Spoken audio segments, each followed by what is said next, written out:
السلام علیکم ورحمۃ اللہ وبرکاتہ۔ آج ہم سورہ بقرہ آیت نمبر 172 سے پڑھنے جا رہے ہیں۔ اعوذ باللہ من الشیطان الرجیم، بسم اللہ الرحمن الرحیم۔ یا ایہا الذین آمنوا کلوا من طیبات ما رزقناکم واشکروا للہ ان کنتم ایاہ تعبدون۔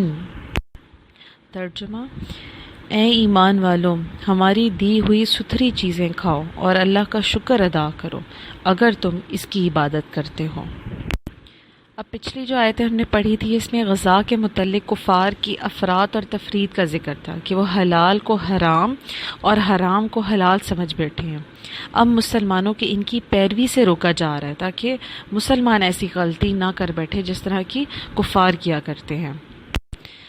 اور دوسری بات ہے کہ پہلے کفار کی گمراہی بیان ہوئی تھی کہ وہ اپنی خوراک وغیرہ ہر چیز میں رسم و رواج کی پیروی کرتے ہیں۔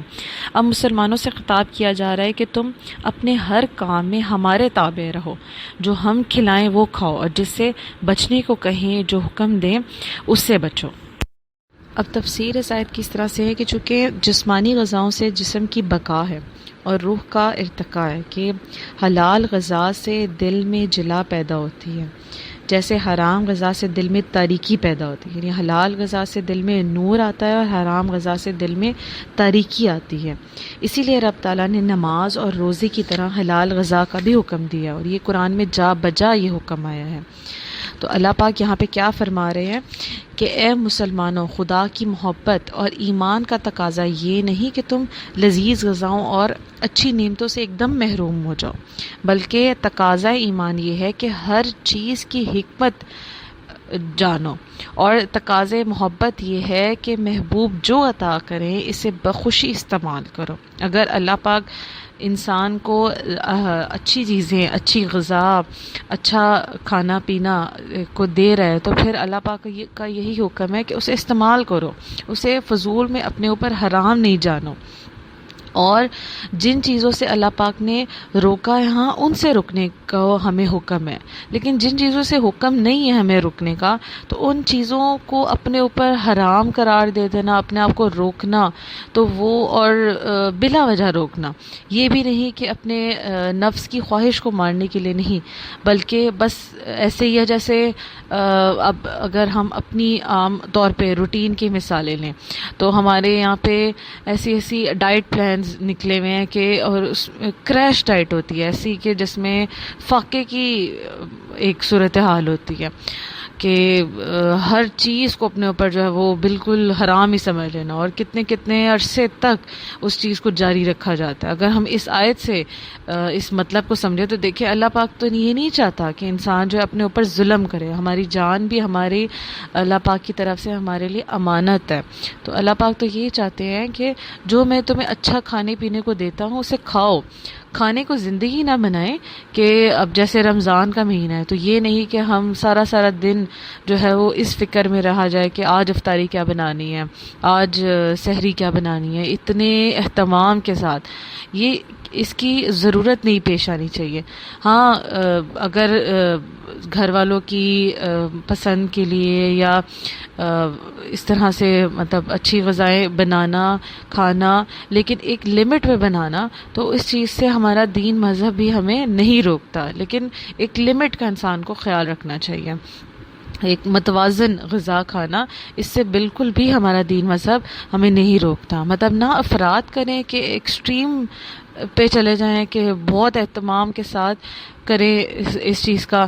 اور نہ ہی یہ کہ بالکل ہی ترک کر دیا جائے کہ اپنے اوپر ہر چیز کو ترک کر دیں، اس لیے نہیں، اللہ کی رضا کے لیے نہیں، بلکہ یہ کہ اور کسی اور نیت سے۔ تو اگر کوئی بھی کام کرنا ہے تو یہ سوچ کر کریں، اگر کہ ہم اللہ کی رضا کے لیے، اللہ تعالیٰ نے اگر منع کیا تو پھر منع ہونا، نہیں منع کیا تو پھر کیا ضرورت ہے کہ اپنے آپ کو اپنے جان پہ ظلم کرنے کی ہمیں کوئی ضرورت نہیں ہے۔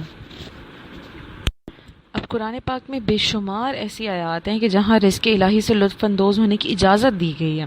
صرف یہ شرط لگائی گئی ہے کہ حرام چیزیں نہ کھاؤ اور حرام ذریعے سے حاصل کر کے نہ کھاؤ، اور یہ بات یہ بات کہ کھا کر غافل نہ ہو جاؤ، وہ یہی بات ہے نا، یعنی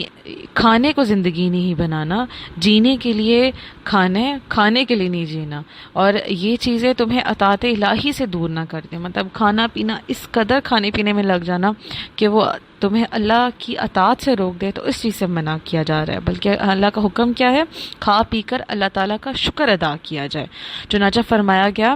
اور اللہ کا شکر ادا کرو اگر تم اس کی عبادت کرتے ہو تو۔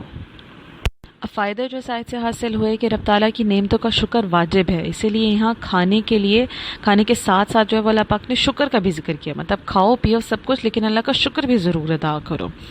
پھر یہ کہ مومن کا کھانا پینا بلکہ ہر دنیاوی کام عبادت ہے، کیونکہ وہ سب کچھ رضائے الہی کے لیے کرتا ہے۔ یہ سمجھنا کہ صرف ترک دنیا ہی عبادت ہے، یہ بالکل غلط بات ہے۔ ہمارا ہر کام جو ہے وہ اللہ کی رضا کی نیت سے ہو تو وہ ہر چیز ہمارے لیے عبادت ہی بن جاتی ہے۔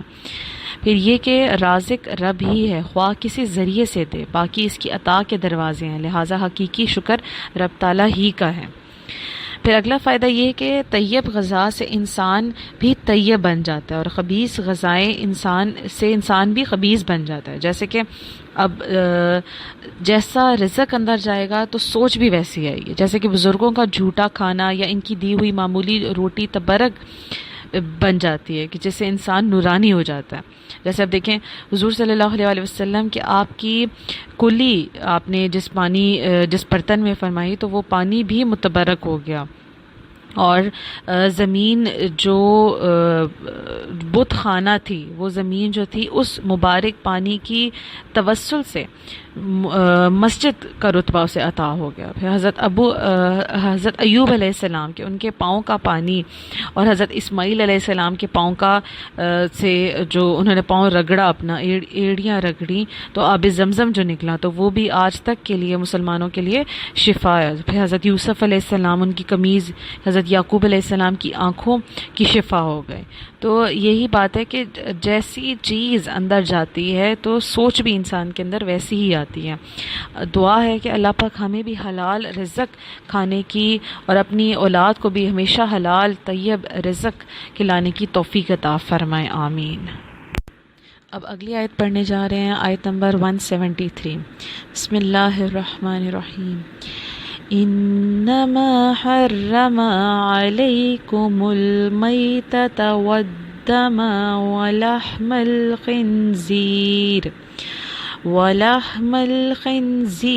وما أهل به لغیر اللہ فمن اضطر غیر باغ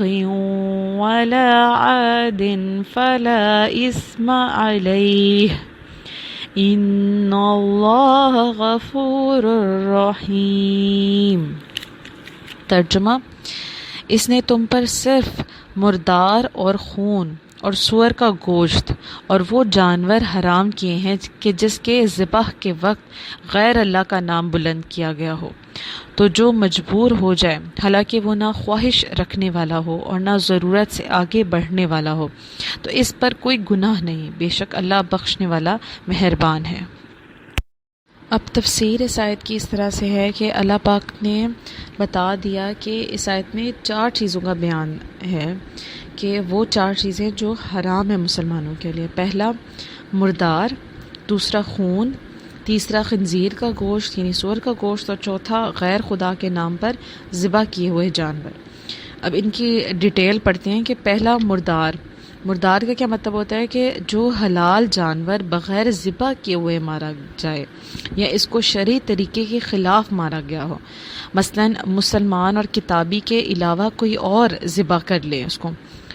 کسی کافر نے اس کو ذبح کر لیا، اس کو جانور کو ماریا، تو وہ ہمارے مسلمانوں کے لیے وہ چیز حرام ہو جائے گی۔ یا پھر دوسری بات کہ جان بوجھ کر تکبیر پڑھے بغیر ذبح کیا ہوا ہے، جب تک تکبیر نہیں پڑھیں گے تو پھر کیا ہوگا، وہ مردار ہی کہلائے گا۔ یا گلا گھونٹ کر مارا، یا لاٹھی یا پتھر یا کوئی گولی مار کر ہلاک کر دیا، یا بلندی سے گر کر مر گیا ہوا جانور، یا کسی جانور نے اسے سینگ مار کر ہلاک کر دیا ہو، یا کسی درندے نے ہلاک کیا ہو، تو یہ سب جو ہے یہ مردار ہی کہلائے گا جانور، اور اس کا کھانا ہمارے لیے حرام ہوگا۔ البتہ مردار کا چمڑا یا اس کے جو ہے بال، سینگ یا ہڈی وغیرہ، اس سے فائدہ لیا جا سکتا ہے، لیکن اس کا گوشت کھانا جو ہے وہ مسلمان کے لیے حرام ہوگا۔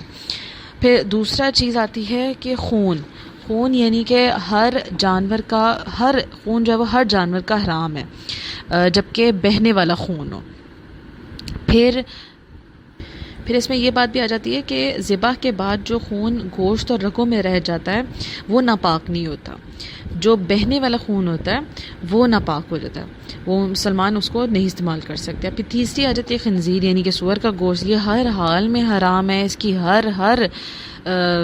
جسم کا مطلب اس کے ایک اجزاء جو ہے وہ حرام ہے، اس کی کوئی بھی چیز مسلمان جو ہے وہ استعمال نہیں کر سکتا۔ پھر چوتھی بات ہے کہ جس میں تھوڑی سی ایکسپلینیشن بھی ہے کہ غیر خدا کے نام پر ذبح کیے ہوئے جانور،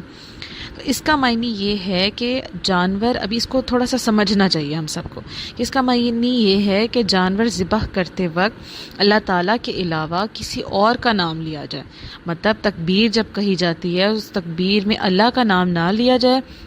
اور کسی اور کا نام لے دیا جائے، تو وہ جانور جو ہے وہ پھر آئے گا غیر خدا کے نام پر ذبح کیے ہوئے جانور کے زمرے میں آئے گا، اور وہ مسلمان کے لیے حلال نہیں ہوگا تکبیر میں اللہ کا نام جب نہ لیا جائے۔ اور جس جانور کو غیر اللہ کا نام لے کر ذبح کیا جائے تو وہ حرام اور مردار ہی کہلائے گا۔ البتہ اگر ذبح فقط اللہ تعالیٰ کے نام پر کیا ہوا ہو، یعنی تکبیر کہی ہوئی ہو جس طرح عام طریقے سے ذبح کیا جاتا ہے، اور اس سے پہلے یا بعد میں غیر کا نام لے لیا جائے، یعنی غیر کے ساتھ منسوب کر دیا جائے، جیسے کہ ہم عقیقے کا بکرا کرتے ہیں۔ اب عقیقے کا بکرا ہے، وہی بکرا ہے، اس کو تکبیر کہہ کے ہی ذبح کرنا ہے، لیکن اس سے پہلے نیت ہماری کیا ہو جاتی ہے کہ ہم عقیقے کی نیت سے کر رہے ہیں، یا ولیمے کے لیے جو ہے وہ بکرا ذبح کیا، اب اس کے لیے کیا ہے گوشت کاٹا، اللہ کے نام پر اس کو ذبح کیا، لیکن کیا ہے کہ نیت کیا کی کہ یہ ہم نے عقیقے یا ولیمے کے لیے اس نیت سے کیا، تو یعنی منسوب کر دیا غیر اللہ سے، اس نیت، اس انداز میں نیت اس طرح سے کر لی کہ اس نیت سے ہم یہ ذبح کریں، لیکن جب ذبح کریں گے اس ٹائم اللہ ہی کا نام لینا لازم ہے۔ تو یہاں پہ جو حکم ہے وہ یہ حکم ہے کہ جس ٹائم ذبح کیا جائے تو اس ٹائم اللہ کے علاوہ کسی اور کا نام، تکبیر میں آپ نے تکبیر نہیں پڑھی یا تکبیر کے علاوہ تکبیر میں اللہ کے علاوہ کوئی اور نام لے دیا، تو پھر وہ جانور جو ہے وہ حرام ہو جائے گا۔ یہاں پہ جو مراد ہے وہ یہ بات مراد ہے۔ اس کو بہت غلط معنوں میں لیا جاتا ہے کہ ایصال ثواب سے کے معنوں میں لے لیا جاتا ہے کہ جی اس سے یہ ثابت ہوتا ہے کہ ایصال ثواب جائز نہیں ہے، کیونکہ اس میں جو گوشت ہوتا ہے کسی بھی طرح کا گوشت ہوتا ہے وہ غیر خدا کے نام پر ہوتا ہے، تو ایصال ثواب اس لحاظ سے جائز نہیں ہے۔ ہر چیز کو جو ہے وہ اس طرح سے غلط کہہ دیا جاتا ہے، یا جو لنگر وغیرہ بانٹے جاتے ہیں، تقسیم کیے جاتے ہیں بزرگوں کے آستانوں پر یا